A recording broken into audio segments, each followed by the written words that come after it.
For this lesson, I'm going to cover identification and authentication. Identification is the process of presenting an identity to a system.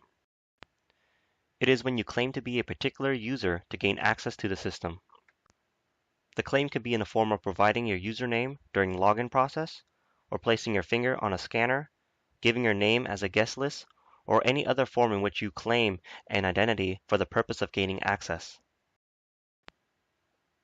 Authentication is the process of validating an identity to a system.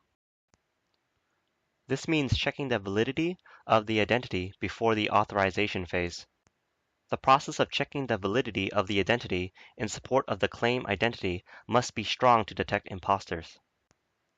So normally, authentication occurs after identification is complete, such as you supplying a password to support a username during the login process. I want you to remember this acronym, HACK. It means something you have, something you are, and something you know. This is part of multi-factor authentication. For example, something you have would be like a smart card. Something you are would be like biometrics, like your eyes, fingerprint.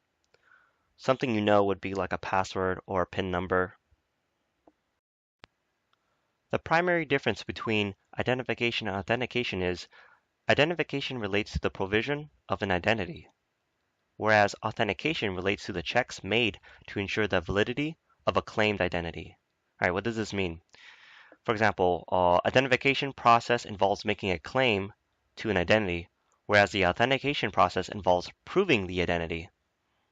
Another example, identification would be like you typing in your username into the login screen. All right, you are claiming to be that person, while authentication is like you typing in a password and then hitting the login button. Now the computer will check the validity of your claim to the username. Okay, some common identification methods are usernames and smart cards, whereas authentication methods include smart cards, biometrics, RSA tokens, and passwords. Well, thank you for watching. I hope that this video gave you a better understanding of the difference between identification and authentication.